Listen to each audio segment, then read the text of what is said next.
Hello dear students, today we are going to discuss one of the important works of William Shakespeare, that is Romeo and Juliet. However, we are not going to discuss Romeo and Juliet in detail. We are not going to discuss Romeo and Juliet as a whole or entirely. Just my focus is towards the drama that has been given for the second year PUC syllabus students. So, second PU students have this drama called Romeo and Juliet, and my entire video has been prepared keeping in mind about this syllabus. So, Romeo and Juliet, this text has been prescribed by second year PUC board of syllabus. So, second year PU Karnataka students have this syllabus. Okay, so based on this text, I'll be preparing. I'm preparing this video for the benefit of you all. Okay, those who are studying second PUC syllabus. Okay, let me start with the introduction. Romeo and Juliet is one of the important works written by William Shakespeare. You might have heard about this writer somewhere in your lifetime because this is a very important writer in English literature. Of course, English literature, the other name that we take is Shakespeare. English literature means Shakespeare and Shakespeare means English literature. Why do we remember his name? What has he done? What is his contribution towards literature that even till date people remember his name? What has he contributed in such a way? Okay, see, the contributions of Shakespeare can be primarily put under two categories. They are the sonnets and plays. Plays means drama. 154 sonnets of Shakespeare and 37 plays of Shakespeare have brought him such a great fame that even till date people remember him for the huge contribution made by this writer. Each play has its own weightage, each play has its own way of dealing things, and each play is written in a poetical form. Usually dramas are written in prose form, essay form, isn't it? The dialogues are narrated in the form of essay, isn't it? Or the prose style. But the unique feature of Shakespeare is the dramas are written in the form of poetry. Hence, these poems or these poetic impact of of Shakespeare in the drama has been connoted as poetic verse. Dramatic verse. Drama which has a verse style. Verse means poem. VERSE. Verse means poem. So, all the dramas of Shakespeare have been written in this poetic form or the verse form. Hence, it can also be called as dramatic verse. All the works of Shakespeare can be called as dramatic verse. And Romeo and Juliet is one of the examples of such work. When we go to the text, you will come to know what is the way, how Shakespeare has used his language and how he plays with the language. He is so elegant, he is so fabulous in the work of language that even till date people remember his work just because of the way he has used his language and just because he has portrayed the character in such a way that it fits the character. It virtually gives life to the character, and the dialogues are up to the mark based on the characters that have been portrayed. Okay, so why I am telling all these things is, before you go to the text, it is better that you know something about the writer. So of course, the writer has his own influence, has his own impact of the age, has his own impact of the language, has the own impact of the culture there. So it is very important that in literature that you should be knowing some background about the writer. So, the works of Shakespeare, especially the dramas of Shakespeare, can be categorized into three basics or even four basic categories. They are comic plays, historic plays, and tragic plays. There is one more category called tragic comedies. Let me explain in detail what are these all about. See, comic plays are those which has humor in all, okay, humor in everything. Every act makes you laugh, every act has a humor, okay. It's basically a work that entertains the audience thoroughly. Historical plays are those, okay, plays which has the life history of the kings and queens, that those were there in the history. Those were there in the history. Okay, so historical plays are also important from the point of view of writers, okay, I mean dramatists in those days. Then tragic plays are those which has a tragic ending, okay, or which has so called melancholic or tragic ending. So these are called as tragic plays. There is one more category, the tragedy and comedy mixed together is called tragic comedy. The starting of the play will be, or the initial note of the play will be in tragedy, but the ending of the play will be in comedy. Those are called as tragic comedies, okay. So this you need to remember. Okay, so the works of Shakespeare, some of the important works of Shakespeare are Richard III, Macbeth, Othello, Romeo and Juliet, Hamlet, King Lear, Julius Caesar, and the line goes on till 37 plays. You need to know one more important thing about this writer, and the works that this writer used to write were performed in an important theatre called Global Theatre. Okay, he worked in the Global Theatre, and later it is also told that he made his characters to enact in this Global Theatre. Even till date, this Global Theatre has been maintained in such a way that even the visitor can feel that this theatre had the impact during Shakespearean age. This Global Theatre used to be filled with the audience, and this audience used to see the act that were enacted by the actors, and these actors used to enact the play, and they used to entertain the audience based on the drama was given to them, okay. So there was an open theatre, and people used to sit in balconies, and they used to see all these scenes, and these actors were enacting on the stage. And in those days there was no television, no mobile, no source of entertainment, and drama was the only source of entertainment for them. However, drama started with moral plays and mystery plays, but I am not going to that context because it is entirely different context. My focus is about William Shakespeare and Romeo and Juliet. In that Romeo and Juliet, I will be discussing based on the PU board syllabus, okay. Why I am telling all these things is so that you will be able to know what are the important things of Shakespeare, okay.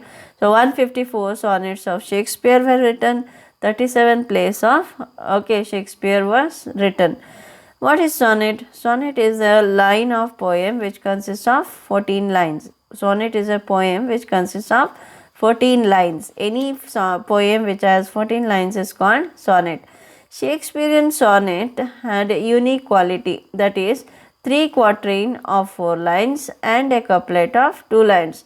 See, I am not dealing with the sonnet in this present video. I may take it in some other video in future, but now my basic concern is towards the forms of drama. That too I am dealing with the Romeo and Juliet, and in that Romeo and Juliet I am dealing with a particular scene that has been given to the second year PUC syllabus. So I hope this much is clear for you. See, 37 plays have been mentioned here. You can go to that, you can pause the video and go through everything there. Then some of the important works of Shakespeare in this 37 plays, some of the repeatedly used dramas are, see, Hamlet is there, King Lear is there, okay, Twelfth Night is there, Merchant of Venice, it's very popular, As You Like It, All these things are very popular dramas. Midsummer Night Dream, okay, Hamlet, then Tempest. Okay, this is called as the last drama of Shakespeare, which remained incomplete, or it has its own way to deal with. Okay, Midsummer Night's Dream is a very humorous drama. Then King Lear. Okay, it is based on the moral of the characters there. Okay, Comedy of Errors. This is a comic play written by Shakespeare. So I hope I have been able to make you understand important works of Shakespeare. There is a manuscript here which I found in it, and I found that this will be useful for you, and okay, I have just copied that image for you. Okay, anyway, so there are other plays like Othello, okay, Winter's Tale, and The Legacy goes on till 37 plays. Now let me start with let me deal with the drama that is given for you, that is Romeo and Juliet. I hope things are quite clear for you till here. This is just an introduction for you. Okay, so Romeo and Juliet is one of the important works written by Shakespeare. I hope this introduction, okay, is very helpful for you about Shakespeare. So let me start about the work here. See, Romeo and Juliet for second year PUC students has been given from the scene called Verona City. Okay, this is based on a place called Verona City. Verona is a place in Italy. Verona, you might have heard the place Verona and Venice, isn't it? Venice and Verona. So Verona is one of the important places, and Romeo and Juliet have been reported to have lived there. Okay, so even till date they have maintained the legacies of these two, okay, lovers there. So Verona city is one of the important cities in Italy. Where is Italy? Italy is in European continent. As you know, Asia is the largest continent, Africa is the second largest continent, and Europe is the third largest continent. And so Europe is the third largest continent, and Italy is one of the countries there. Italy is one of the countries there, and in that Italy we come across a place called Verona. We come across a place called Verona. So Verona, as I have marked here, you can see here, it is one of the places in Italy. Okay, Italy, Rome, you might have heard about Rome, Venice, Italy, these are the important places there. So we are going, okay, now I have introduced about the geographical importance there. I hope now, okay, you are well familiar with these places. Let me show you some of the important images of Verona. So Verona is a beautiful place. So it has its own beauty, and okay, so people go there to see the legacies of Romeo and Juliet, and they also relish this place to a greater extent. So in that Verona city, as the text gives us the information that there are two important lords. Lords means what? Lords means okay, the rich people in those days were called lords. Okay, Lord here doesn't mean God. Okay, you may better don't get confused with that. Lord means a rich person in that city. So there were two important lords in Verona city. One was Lord Capulet. Okay, Capulet was also called as Chaplain. U is made silent in some of the pronunciation there. Another is Lord Montague. So Lord Capulet and Lord Montague. So these are the two lords, and Juliet, see, Juliet is the daughter of Lord Capulet, and Romeo is the son of Lord Montague. Montague's son is Romeo, and Juliet is the daughter of Lord Capulet. So Lord Capulet and okay had organized a grand supper See, supper means the evening dinner is called supper. Lord Chaplet had organized a grand supper. In that supper, all the guests of the cities were called, but to your astonishment, Lord Montagus was not invited. Let me repeat. Lord Chaplet never invited Lord Montagus because it was told that Lord Chaplet and Lord Montagus maintained enmity with each other. They were rivals of each other, and hence he never invited Lord Montagus. However, he invited all the other guests in his party. Okay, so it was a grand party and people enjoyed a lot there. Now, in this party, there is one more astonishment for you, that Romeo comes to this party to see not Juliet. He comes to the party to see Rosalind. Now, you may be guessing why I never mentioned the name as Juliet, because he had not seen Juliet till then. Till he goes to the party, he had never seen Juliet, and for the first time he is going to see Juliet on the dance floor. Okay, see, Romeo was the son of Lord Montagus and Chaplet, and Romeo was the son of Lord Montagus, and Lord Chaplet had organized a grand supper. Since both the families were rival to each other, but Romeo, though he was not invited, he came to the party in disguise.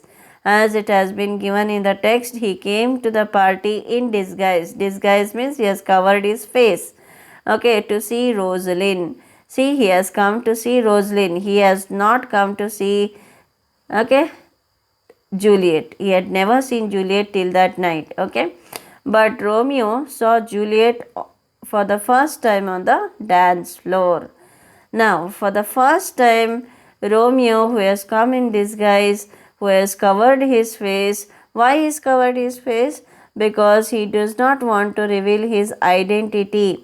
He never wants to reveal his identity to the audience. I mean, the people in the party, because this party is not for them, because as I have told you in the beginning itself that there was enmity between Lord Chaplet and Lord Montagus, and Romeo was not supposed to come to the party organized by Lord Chaplet, but still he manages to come to see Rosalind to that party. But in a way, for the first time, though Rosalind is there, his focus is mainly on Juliet, who is dancing on the dance floor. For the first time, he sees her on the dance floor. Romeo, though was not invited, he came to the party in disguise to see Rosalind. But Romeo saw Juliet on the dance floor for the first time. He was fascinated by her beauty and uttered the following lines. Now, what were these lines? We will be talking that in our next video. I hope this is quite clear, and we will be discussing this in our next video. Thank you. Have a nice time. Take care. Bye.